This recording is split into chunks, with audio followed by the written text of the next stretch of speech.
दिनै बिटिआर ओनसोलनि इउपिपिएल हान्जानि जि 7थि बोसोरारि जोनोम सान बे इउपिपिएल हान्जाया देग्लायनि बे 7थि बोसोर जोनोम सानखौ साननैनि हाबाफारि लानानै सारा बिटिआर ओनसोलाव खुंफुंनाय जादों। मैया 4 बिथांखियाव ओनसोलाव मिथिंगानि मोजां आबहावाखौ हास्थायनानै इउपिपिएल हान्जाया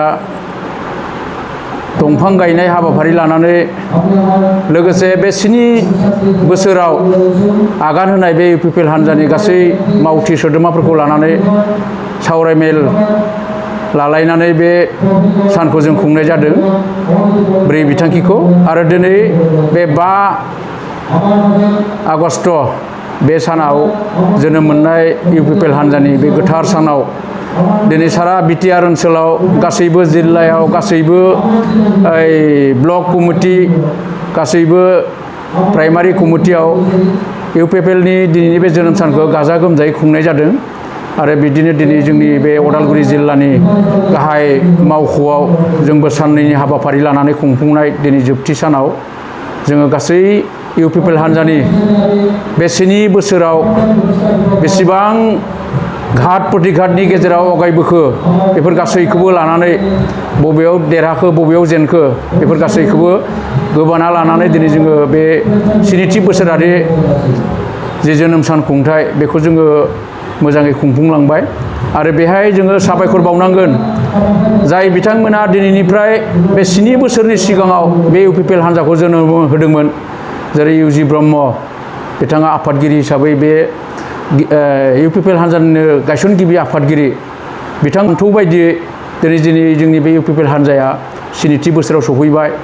बिथांनि उनाव जोंनि दुलाराय बर' फरायसा खौसे आफादनि बारग' आफादगिरि बिथां प्रमद बर' बिथाङा दिनै बे इउपिपिएल हान्जानि दैदेनगिरि हिसाबै जों दिनै बिटिआर ओनसोलाव सारा आसाम ओनसोलाव दिनै जोङो रुलिं पार्टि हिसाबै खामानि मावगासिनो दङ। रायजो राजानि अननायाव रायजो राजानि बयनिबो अनसायनाय मोननानै दिनै बे हान्जाया दिनै 7थि बोसोराव सफैबाय। आरो बिनि थाखायनो आङो जोंनि बे बिटिआर ओनसोल आसाम हादाबसानि गासै रायजो राजा आइ आफा बिथांमोनखौ इउपिपिएल हान्जानि जानानै साबायखर होदों। इउपिपिएल हान्जाखौ गोबाना लानानै दिनै सारा बिटिसि ओनसोलाव बा बिटिआरखौ इउपिपिएल हान्जानो दैदेननो थाखाय जि बिबान होबाय बेनि थाखाय हाजासे साबायखर होदों। जों आसा खालामदों दिनै रायजो राजाफोरा बे 17 बोसोराव हाग्रामाया जाय खामानिखौ मावनो हायाखैमोन बेखौ थारै दिनै जोंनि प्रमद बर'नि दैदेननायाव बे इउपिपिएल हान्जाया जोंनि बिटिआर ओनसोलनि थाखाय गोबां मोजां हाबाफारि लानानै मोजां थांखि लानानै खामानि मावगासिनो दङ। आरो थांनाय 2020 मायथाइनि 27 जानुवारियाव बिटिआर एकर्ड जादों। बे बिटिआर एकर्डनि मोनफ्रोमबो दफाखौ मावफुंनो थांनायाव दिनै इउपिपिएलआ रायजो राजानि मददजों गोख्रोङै मावफुंनो थाखाय आखायाव लादों। गोबां दफाफोरखौ दिनै मावफुंनायनि जिथु थांखि बेनिनो हाबा मावगासिनो दङ। जों आसा खालामदों बे इउपिपिएल हान्जानि दारैनो बिटिआर एकर्डआ मोजाङै आबुङै मावफुंजागोन बेखौ जों आसा खालामदों। आरो रायजो राजानो बेखिनि खामानिखौ मावनानै होनो थाखाय दिनै इउपिपिएल हान्जाया अराय थियारि।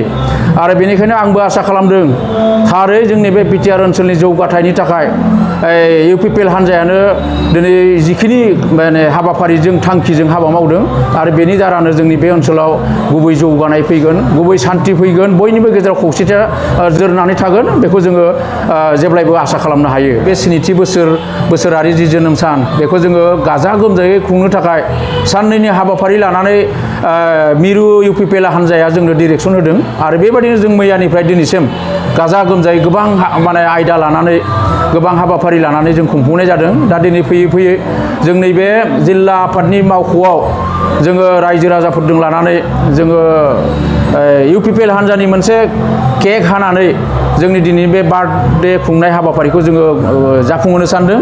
लोगोसे जोङो हारिमु बिलिफां बेखौ लानानैनो जोङो गाजा गोमजायै खुंगासिनो दङ। आरो बे हिसाबै जोङो आसा खालामदों जोंनि बे कालारफुल जि मोनसे देग्लायनि 7थि बोसोरारि इउपिपिएलनि जोनोम सान बेयो मोजाङै जाफुंलांगासिनो दङ।